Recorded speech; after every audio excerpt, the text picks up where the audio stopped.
Hey, this is Stevie Rochelle from Tough and Metal Sledge. Hey everybody, this is Pat Torpy from Mr. Big. This is Glenn Hughes, the voice of rock. What's up? This is Dave Rude from Tesla. And you're listening to Music Mania. Music Mania. You are locked and loaded on the Music Mania podcast.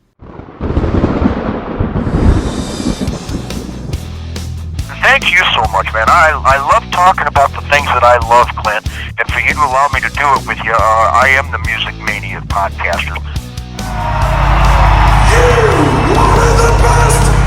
You got the best! We roll tonight to the guitar bite. And for those about to rock, I salute you. You ready for some screaming heavy metal? Scream for me, Brazil! Scream for me, Brazil! We rock!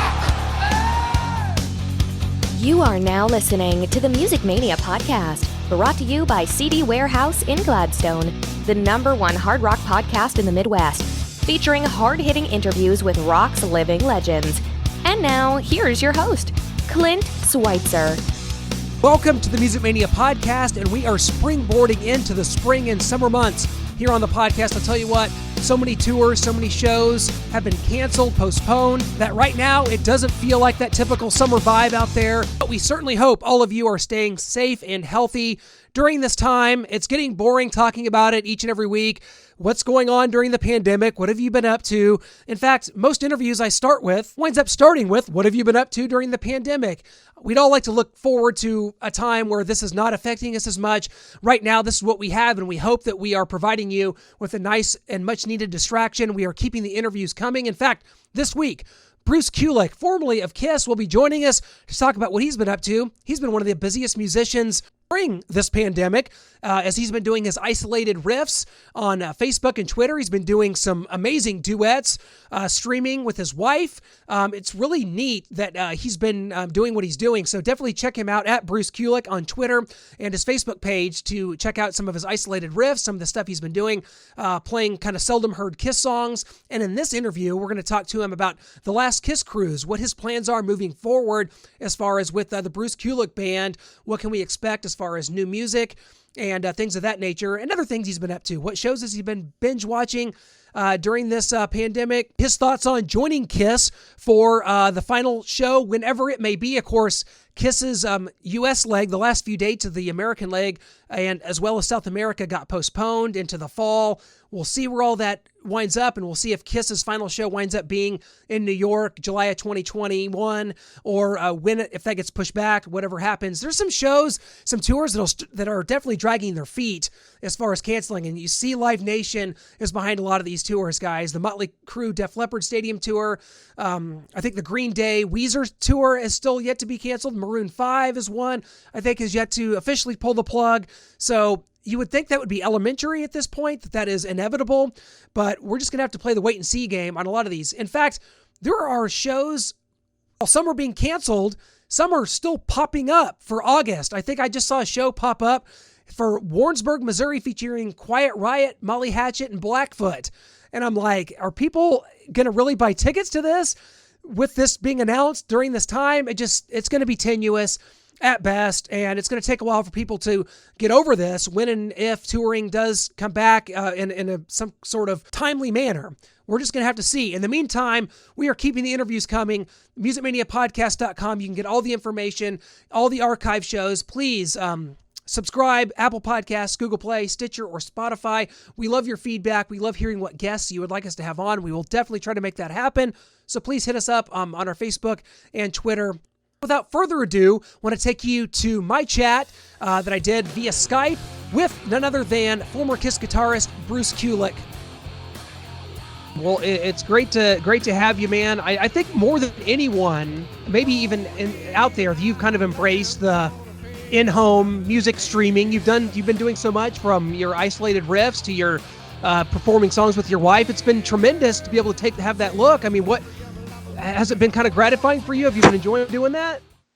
I'll call it. It's been my one shining ray of sanity. Okay, because it's music, and you know, behind every one of those, kind of videos and shares there's thought that has to go into it, and preparation, and you know, it's not just. I know I make it look easy, but it isn't that easy.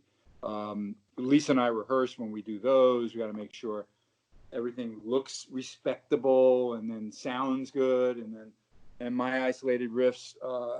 You know, I have her help as the camera person. So there's a lot of work involved, but and that's what's keeping me sane. If I just read the headlines and everything, I'll crawl up in a ball, you know, and hide. You know what I mean? Because this is a hard thing for everybody to deal with, and obviously, you know, there's so many emotions about it, and then you know, the way we're all handling it, and then what the government's going to respond to, and then everybody, you know, all the media, how they discuss it on all sides. It gets a little crazy. So yeah, the music's been very, very. I know it's a gift to my fans, and I do enjoy doing it, but it's also their reaction, what you just said. That's what makes it, you know, kind of worthwhile of all the work, you know. So I appreciate that. Well, it's been tremendous, a much welcome distraction, especially some of these songs that, I mean, you think about, like you did, I think, an isolated riff for Crazy Nights and Unholy and Hide Your Heart. And it's like, you don't think about the structure of a song, but like no one's ever really heard those songs, just the solo or just the riff Right. isolated like that. That's a key, that's like a nice peek into the inner workings of a song structure. I mean, that's Yeah. really cool. You know, and I have to tell you, it was at least 2 years ago. I'm not positive exactly when, but I remember Joe Bonamassa jams a lot on his Instagram and stuff, and shares, you know, just the iPhone in front of him, and, you know, he's ripping, you know, and I remember I was inspired by that a few years ago. I happen to have a guitar on one of my Grand Funk gigs in my room. I don't always. And probably I had to bring out another instrument to swap something out, because usually the back line has all my gear. As you know, flying with equipment is hard, you know. But and I decided to do a little bit of Hide Your Heart, and I remember I'm just sitting in that hotel room. It was up close and personal kind of thing, and a white Viper, I think it was, a white guitar, LTD ESP, and the next thing I know, the reaction was huge. Okay, it was really amazing, and I was kind of like, you know, wow, you know. But I didn't, you know, from that cue, I didn't say like, okay, every week I got to do that. Although before COVID-19, I did have a guitar of the month, and I try to engage the fans as to what's going on, talking about anything that's coming up, a throwback here, a share of a YouTube that I got hip to. Occasionally, I would feature a riff or something, but not that often. And now I know that it's become something people are looking for. And to be honest, as soon as we're done with this interview, there's a couple of solos that was on my to-do list to share that I'm gonna work on and get done, so I could post one of them. I have a few other things in the can, as I call it, with Lisa, but we like to space those out, and then, you know, we'll rehearse, you know, in the next few days and record again on the weekend. So there's a few more things to share. So it's and I bookend that with my guitar lessons that I started offering, and I do cameo shout outs, and you know, which are like, wish my dad a happy birthday, you know, there's an app for that, and I always have a guitar in my hand. So I've been busier than ever, Clint. I got to be Yeah. honest.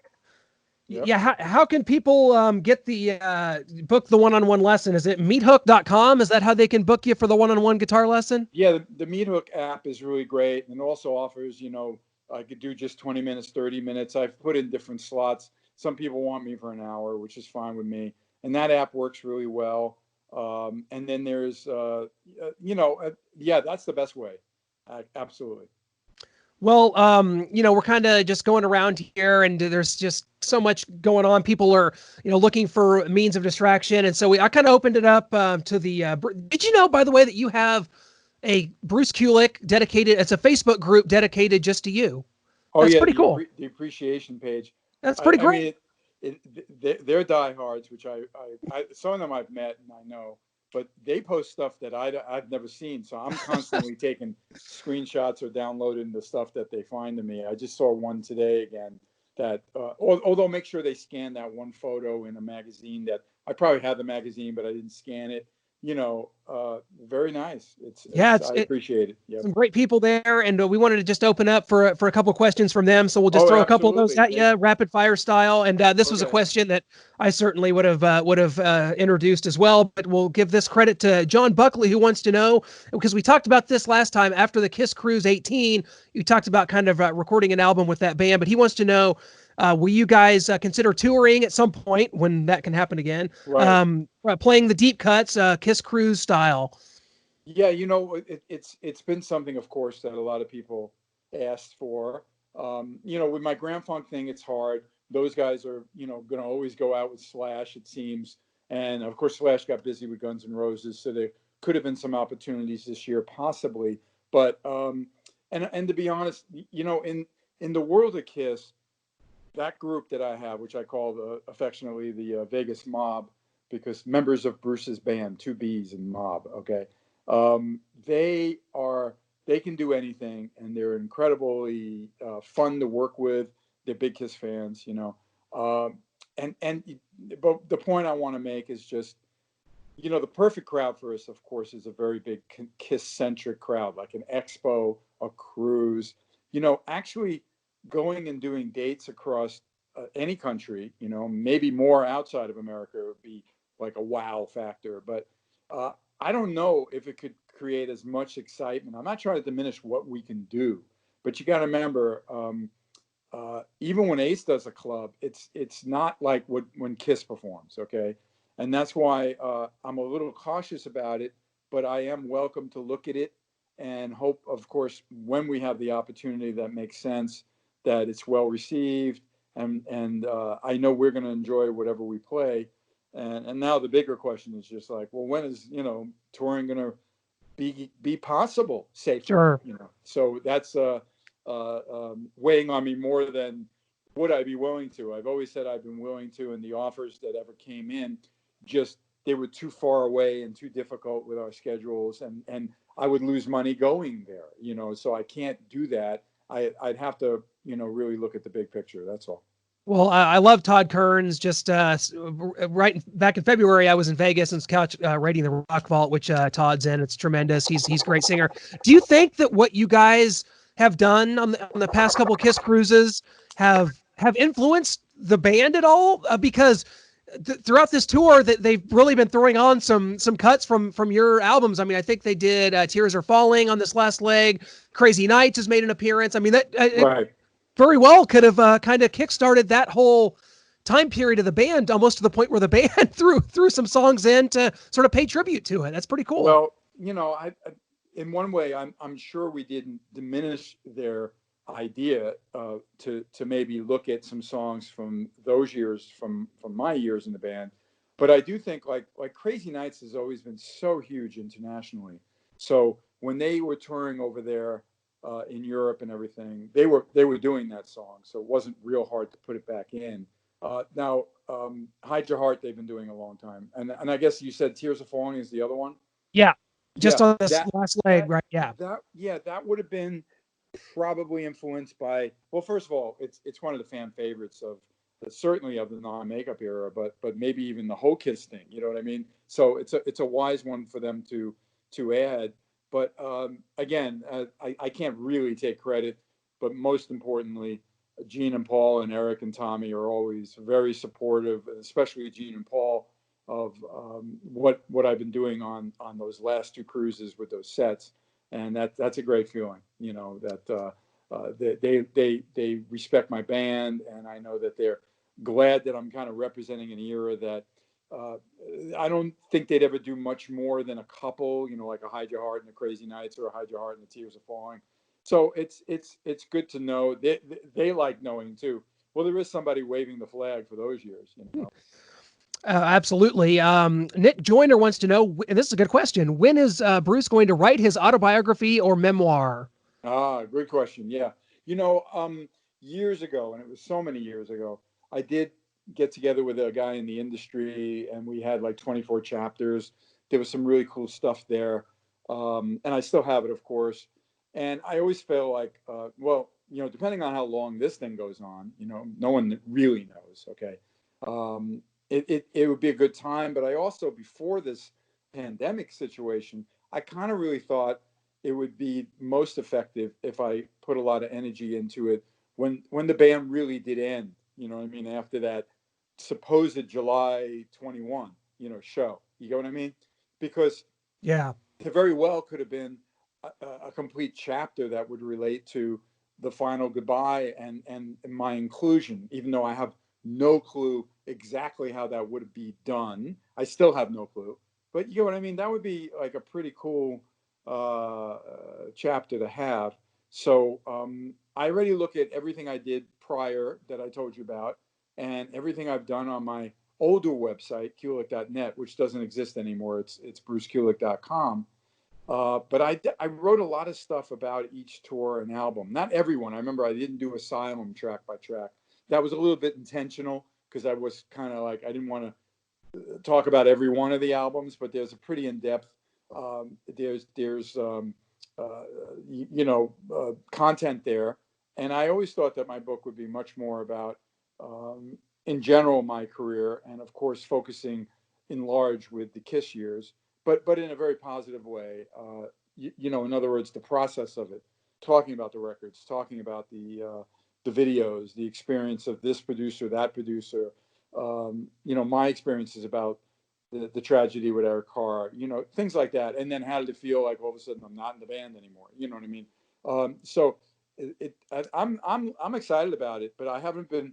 I know some people already jumped into a book. I spoke to a producer. I shouldn't mention who, but he's Kiss related, and he kept telling me, he's working on his book, and because this is the perfect time, And for me, though, I'm still like so driven about music, and you realize that even if I got serious about working on a book right now, it could take a year until it could be released. Yeah. So right now, I'm like trying to be as creative as I can be in this current situation, which is, generate some money with the lessons and other things that are related that way. And then, of course, doing a lot of this online content for my fans, because I know they enjoy it and it keeps me sane. I'm actually even entertaining the idea of it, and I'm hoping it can work because we know some of the streaming things have issues sometimes. But to do like a live evening with Bruce for an hour with my wife, kind of helping out at times, and me playing and taking questions and doing something like that too. So that's been my focus right now. But in the future, a book has to happen. Absolutely does. Talk to us a little bit about Grand Funk, because it's unbelievable to look at. You've been in there for 20 years. What makes that such a great fit? You guys had a lot of dates on the books for this summer, including here in Kansas City, June 12th. Obviously, we don't know. Don't know. Yeah. Don't know. But 20 years, man. 20 yeah. years. What's it been like? Well, I mean, we all get along really well. We love performing together. It's very natural for us when we, get on stage and the crowd. We always really get a great response. It's much different than a Kiss thing because there's no massive production. You know what I mean? It's just five guys on stage, singing and playing their hearts out. And we're not on tour in the traditional sense like Kiss, with the date every almost every day, then a couple of days off. We mostly do fly dates on the weekend, and do the Casino City Festival, etc. Honestly, I can't believe it's 20 years. It's amazing. Actually, it's really mind blowing to think I've been doing it that long. But I do enjoy that music. We all get along well. In fact, this morning, Don Brewer, who kind of handles most of the business with the agent and everything, and Don happened to write everybody just saying, like, not really any more news. These dates are moved ahead till, like kind of late fall, almost winter, and get you more information next week. So the dates for now are being postponed as they need to, and we'll see what happens. I'm hoping, obviously, when it's safe, and I'm hoping it could happen this year, obviously, that everything can, people can safely congregate. But I don't know the answer to that. So that's why I'm trying not to look too far down the calendar. I'm trying to deal with, all right, every day, what am I doing? Your interview, a guitar lesson later. I got another interview with another guy that I know from the East Coast. I forget what he does again, but I've known him. And then then I'm spending some time in the studio, and then rehearsing with Lisa tonight. And when I say my studio, it's never really been a studio, but I have the capability of making a studio. So that's like before we started our call, I was in my garage. All right, where are those mic cables again? I got to figure out if I can put the amp in the bathroom or the laundry room. You know what I'm saying? That's what I'm doing, and I'm really excited by it. I have to admit, it's the only silver lining is that, you always do a lot of hard things you avoid usually, but when life throws a curveball, and this is a curveball for everybody, so I hope everybody understands. Well, what are the positive things that you can make happen from this? Okay, yeah, it's devastating economically for everybody, and the fact that hugging another human being that isn't your immediate family, if they're of course virus free, is you can't do it. We don't know when. How do I do a meet and greet and meet my fans up close and personal? It's this is terrible. I mean, we all know how much we as human beings socially like to shake a hand, give somebody a hug, and be close to them, and actually chat one-on-one. So the fact that that's all taken away, and then the fact that this virus is confusing to even the scientists, and it's worldwide, which is, obvious. It's I usually refer to it as the shit show, I mean, sorry, the foul, but it is. So, again, silver linings is like, Bruce, you always like kind of thought about having a studio in your house, so you don't have to go to that guy's house or have to rely on this person or whatever. So I'm going to make it happen, and it will make me more, it will keep me creative and not in the, what's going to happen now? You know what I mean? Because there's so many unknowns yet. Well, and you talk about positives, and maybe old bandmate of yours from Union. I'm a huge Union fan. Never had a chance to talk to you about Union, so I'm going to take that opportunity right now. Your old bandmate John Crosby had kind of taken to social media and said, "Hey, we got to stay home, got to do this." It's kind of made me think, like, does this give you kind of time to maybe reconnect with a John Crosby? I mean, Union was such a great band, man. Yeah. I mean, What I have. Would you ever do it again? Actually, would you ever revisit Union? I don't rule out that John and I could do something in the future, but it's kind of ironic you brought up that John wrote something about that, and my wife mentioned it to me. Elisa said, "Hey, John wrote something about what's going on about if we open up too soon, wait a minute, he was just kind of expressing how he felt about it." And I wrote him this morning. Actually, I didn't hear back yet, but I just said, like, wow, that was intense. You wrote that. And obviously I'm hoping for the best here as well, but I was just trying to reach out. But it's interesting. I've really been networking much broader in a sense than usual because of this. Okay.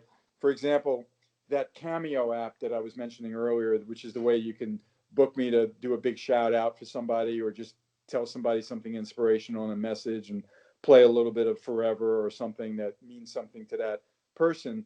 I do very well with that. I have to admit, a lot of people really love my cameos. But there was a special 3-day event, and then we cameos created something called Cameo Cares, and then all the artists that participated, would donate all the money to a COVID-19 related charity, which I chose mine, and I did good. I think I got like 7 or 8 bookings, which is great. So that's a nice chunk of change that goes to.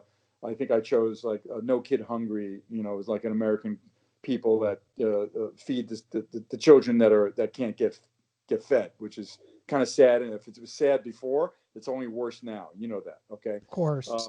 But anyway, on the panel, they did a special kind of thing. Mike Portnoy, from Dream Theater, who I've known of for years, but never really knew him. Dee Snider, who I've worked with, of course. And then you have Rick Nielsen from Cheap Trick, who I've known for many, many years, and Andy Black, who's in a band called Black Veil Brides, excellent band, really huge. On Instagram, he's like 2.4 million people follow him. You know what I mean? And I've met him at events. So all of a sudden, I'm networking with these people. Oh, and Ricky Rocket from Poison, of course. And we did like a, kind of took some questions, did a panel for about 45 minutes, an hour on the state of things. So then all of a sudden, I'm reconnected with a few people that I haven't been that connected with. And then I'll tell you guys first, out of nowhere, a couple of these guys in Nashville that work with Luke Bryan, who's a big country artist. I only know the name. I don't know the guy's music. You heard of him, right? Yeah. Oh yeah.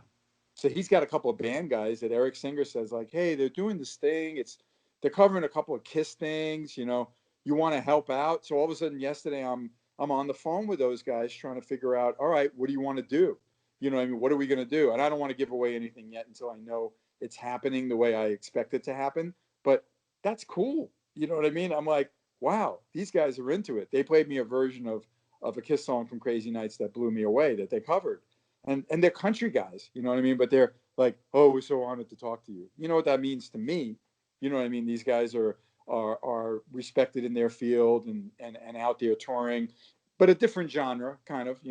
They got the big country gig, not the rock gig, but it's wonderful. So yeah, I love this. That's another thing that I could reach out to John. John and I have talked more in the past 6 months than the previous years. Last year we did jam together at an indie expo, and because we could only learn a half hour worth of material in time, I had my wife fill the other half hour with me. You know what I mean? Because that's something that she's my secret weapon that way too. And right now, I don't want to go to a studio. I don't want to see even my Vegas band, who I love. Not quite yet, but I am going to be dealing with.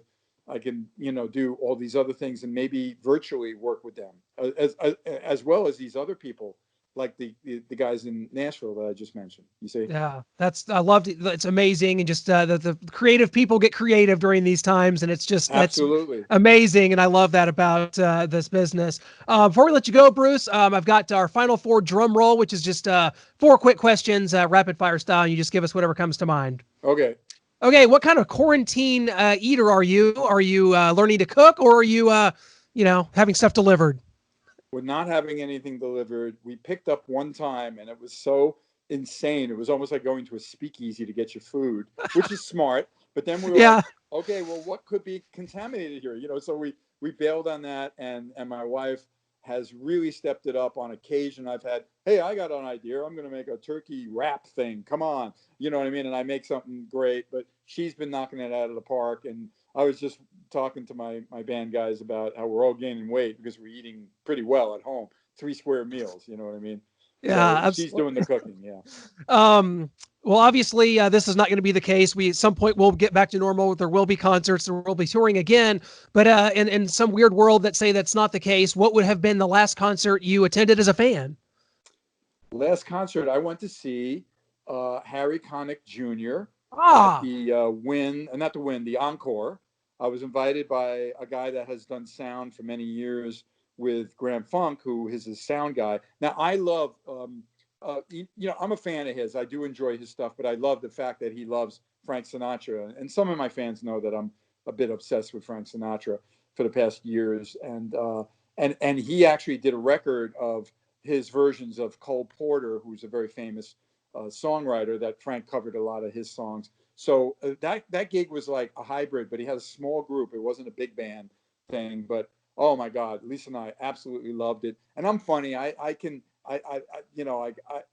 get nervous when I'm in a crowd because I know what it is for the players, but these guys were like, they were amazing. I shared a little bit of that online. And just prior to that, I got to see Foreigner, and they were amazing at the Venetian. They were, wow, I love that. So, the great thing about living in Vegas is everybody plays here. So I'm never going to be, out of the loop with seeing people play when it's safe again. But I really enjoyed those shows. I love it. Foreigner, Jeff Pilson's a great friend of the Oh, show. yeah. It's funny because my answer should actually be Kiss, because I was on my way to see Kiss in Tulsa when the concert got canceled midway through the afternoon, and Oh, nothing's been wow. the same ever since. So technically Yeah. it's Aerosmith for me in Vegas. I was at the residency there Yeah, for Aerosmith. I actually caught that show too. It was And great. it was, I mean, what a great set they have of, the material they can do.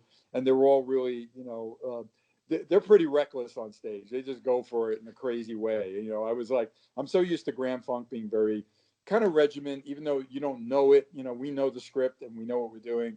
I thought Aerosmith was really wild in a way, but everybody loved it, and I think it's wonderful. In fact, residencies I think will still be very valuable moving forward with this, because even though you'd have a crowd, but at least the band doesn't have to travel around. You get what I mean? Yeah. I've been thinking about that, and maybe Kiss needs to look at that as well as a way for people to see them. Yeah, definitely. Question 3, in a perfect world, the last Kiss concert takes place July of 2021 in New York City, maybe Yankee Stadium or Shea Stadium, one of those. But you're there, you're on stage, you play one song with the band. What song is it going to be? Oh wow! I mean, I'd love it to be something like Tears Are Falling, or even Hide Your Heart, but I like Tears Are Falling even better. Yeah. I mean, I fantasized quite a few times about like, what could we do? How could we do it? I know I was chatting to a friend of mine yesterday about it. I don't know, what I mean? But Gene and Paul are smart. It will all get figured out. I wonder if they'll even move that date now that they're losing out on so much of the tour that they want to do. They still didn't go to Australia. They had to cancel. They postponed, I guess, South America till the end of the year, right? Yeah, and a couple of U.S. dates, including the one I was on my way to Yeah. October. So yeah, that'd be great. That would be a great one, certainly. So final 4 question is, what Netflix or streaming show have you discovered since the pandemic started, or are you too busy doing your online stuff? We try to have a little relaxation time. Lisa's so cute. Around 8:30 all the time, she'll say to me, "So are we ready to go up like in 15 minutes to watch a show?" You know what I mean? So, and I'm always like, yeah, because I'm usually, even though I can wind down a little bit by even looking at my Facebook or some social media, that's still kind of related to my career. So that's not exactly unplugging. So we do have a beautiful room in my home where I can watch a nice big TV. The latest show that we got hooked on, it's kind of weird. It's kind of cool. I will give it a mention because I think it's good enough for people to check out. And it's called Tales from the Loop on Amazon Prime. Yes. Great one. That's a great one. That's so straight, so different though. I love it. Weird. Yeah. I love sci-fi, and the fact that it's like retro sci-fi is really weird. Last night episode, which was number 7, talked about the guy who has the prosthetic arm and the island. I don't want to give it away for anybody. It's a great show. It was pretty interesting. Lisa, the guy with the arm, he's shown that way right away. Come on. Don't give anything away. She's looking at me. Don't give anything away. Hey, you know what? Did you get to see episode I've seen 7? It's only 8 of them. I'm through the whole thing. I thought it was tremendous. So I didn't give anything away saying that. The island and the guy with the prosthetic arm, the mechanical arm, who the second you meet him, you go like, "What's that?" That's so interesting that you said that. That is great. I actually said to Lisa right after we watched like 1 or 2 of them, I said, "There's going to be an episode on what happened to his arm." You know what I mean? And sure enough, I mean, I didn't know there would be an episode on the Sentry guy, the black dude. You know what I mean? Yeah, that was a really weird one. Well, and then again, all of them are a little weird. I mean, the first one I was kind of like, "What? Who's this girl? Who's that? What's going on?" But usually, every good show, the very first one, you got to like kind of just go with it and hang in there. I'll tell you one show I will not watch, and I'm sorry, I don't mean to offend anybody. You got your own remote. You can turn on whatever you want. I'm not watching that Tiger King thing. Nope, I'm sorry. either. I'm with you. But I get the fascination with it. I do. Even Paul tweeted that picture that somebody made him the Tiger King. It was hilarious. Yeah, that was worth it. That's the only reason why I might check it out. But yeah, I haven't watched that. Won't do it. Bruce, I tell you what, I know you've got a lot going on. Thanks so much for coming on with us today, man. Problem. It's hopefully we get to get Grand Funk out here at some point. We'll make this happen. Best of luck. Yeah, we'll definitely. If it is in June, it will be another time. And thank you so much. And keep in touch. Okay. Bruce. Thanks a lot, man. Thank everybody. BruceKulick.com. Okay. Thanks. All right. Thank you. Big thanks to Bruce for joining us, taking time from his schedule. He's doing guitar lessons. He's doing those isolated riffs, streaming on his Facebook and Twitter, doing the duets with his wife. I mean, I saw some awesome ones. I think he just did Tears Are Falling recently. He's been doing a lot of kind of Kiss songs from his era, and we talked about the importance of those songs and how it may have even influenced Kiss's set list with songs like Crazy Nights and Tears Are Falling, which I think they had on the last leg. So great to catch up with Bruce. Definitely looking forward to him moving forward with new music, with his band, which features singer Todd Kearns. And we certainly hope we get something from them at some point. It would be tremendous. He even talked about maybe he's reconnected with John Corabi. And I was always such a fan of Union, and I love ESP. Bruce Kulick, definitely a part of some of my favorite eras of Kiss, and not a lot of people there's certainly a growing segment of a population of Kiss fans that come out in support of those songs, especially the albums like Asylum, Revenge, it was awesome, Hot in the Shade. I even like Crazy Nights. I make no bones about it. So, you know what? There's a growing segment of people that enjoy that era, and it's great to go back and relive some of those albums. And Kiss definitely still pays homage to that era, even with their End of the Road tour set list featuring some of those songs. Even War Machine from Creatures of the Night getting in there and things like that. So, huge thanks to Bruce Kulick for joining us. We have so many great interviews coming up. We've got guitar wizard Axel Rudy Pell coming up. We've got another guitar wizard, Gus G, formerly of Ozzy Osbourne's band, coming up. So many more on the horizon. I've got Don Crash from the band Heat, the Swedish band Heat, coming up. Can't wait to get to all these. So much more. Check us out on our website, musicmaniapodcast.com. Remember, your money stays and plays with us. The interviews keep rolling on into the spring and summer months.